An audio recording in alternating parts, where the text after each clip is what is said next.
Hey guys, we are Save Me a Piece, and this is our CS411 final project. So the problem we're trying to solve is the fact that in today's world, 1 in 7 people go hungry. And our mission of our app was to connect nonprofits as well as soup kitchens with local restaurants, so that those restaurants can provide their excess food, obviously sanitized, to those nonprofits and soup kitchens to help them feed the homeless populations in their community. Help solve this issue of world hunger. One meal at a time. So the problems we're solving are actually twofold. On one side, you have the issue of global hunger as well as food waste. 1/3 of all produced food, which means cooked food, is actually waste in most metropolitan cities in the United States. So most of this excess food ends up in landfills, which is not only bad for the environment, but for the residents that live near these areas. And on the other hand, we're also solving an economic problem.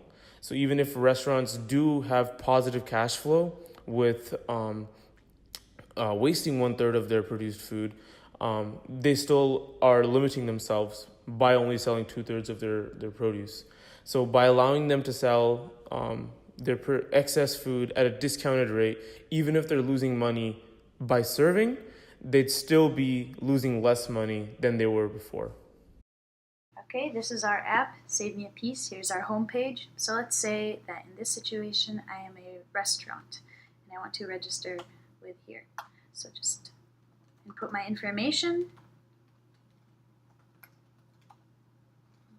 I'm going to say this.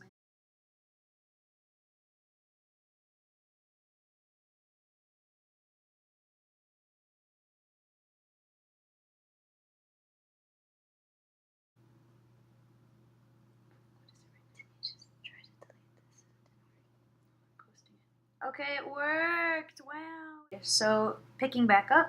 So here's the place where I'd input my menu. I'm going to say like I'm going to put pad thai. Let's say that it costs $6.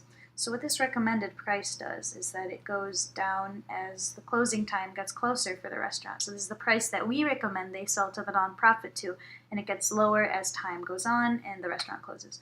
So let's say I have 30 servings of it. That's right, I'm going to add it now. Okay, so let's say I'm going to add like, I don't know, something else, Penang curry. And I have costs $10 and I have 45 servings of it. All right, excellent.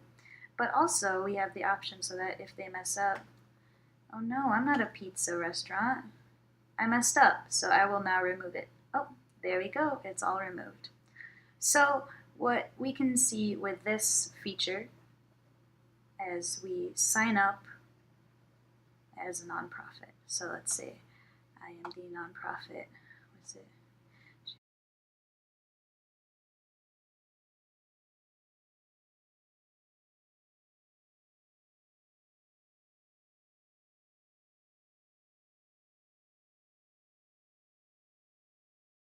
So as you can see, the name is at the top, and I can see the restaurants near me. If I want to put a budget, say I put my budget as $8 and submit it, I can see the restaurant meals within my budget and the restaurant meals over my budget. We're looking for restaurants near us, but let's say our budget is only 2. Oh, but so these 2 are both over budget, but let's say we want to request this one anyway, Penang curry. We really like that 45 serving and we want to get it no matter what. So we're just going to request it. That's okay. So we requested it, and how can we tell that this request went through? Well, on the restaurant side, so here I am, I'm logged in as the House of Noodles. I have this new nonprofit request. So they have requested it, Penang curry, but I'm going to reject it. So empty email, I'm going to reject it. Refresh it. Oh, look, I have a new email. So what does it say? Save me a piece, rejected request. So House of Noodles has rejected my request for Penang curry. Okay, so that's pretty sad, but I guess all's well. Okay, so let's say that the nonprofit made the request again. Let's say this is a different scenario just to show you some different functionality. So, okay, so the Champagne Soup Kitchen. Let's say I accept this request. All right, so I go over here, check my email because I'm the soup kitchen. I'm wondering what they said about my request. Oh, let me refresh to show that it's deleted. So let's see. Oh, we have a new email. Customer has accepted my request. Okay, so that's how I would know that my request has been accepted. Very nice. I think another feature that we haven't shown yet is, oh yeah, so go to the home page. I'll show this other feature real quick. Okay, so now we're going to go through the settings. If I go to my edit page, I can also edit what time I'm open from until. So let's say I'm open from 12 to 5. So 12. So yeah, you can just do this.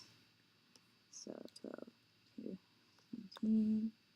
Yeah, you can just do this whatever. And this would be, I don't know why this is actually. This is because to find overlap eventually when further features get rolled out, to find overlap between the times. So let's see. Campaign.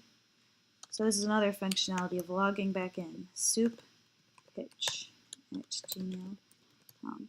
So let's say I have the wrong password and I log in. Well, it won't let me log in until I input the correct password. Wow, it logged in right away. Amazing. Okay, so let's say that I eventually decide that I don't want to do this thing anymore. So I will go delete my account. So what we'd like to say also about our front end is that this front end has many different components, and a lot of the logos and symbols were hand designed and added to add aesthetic and user design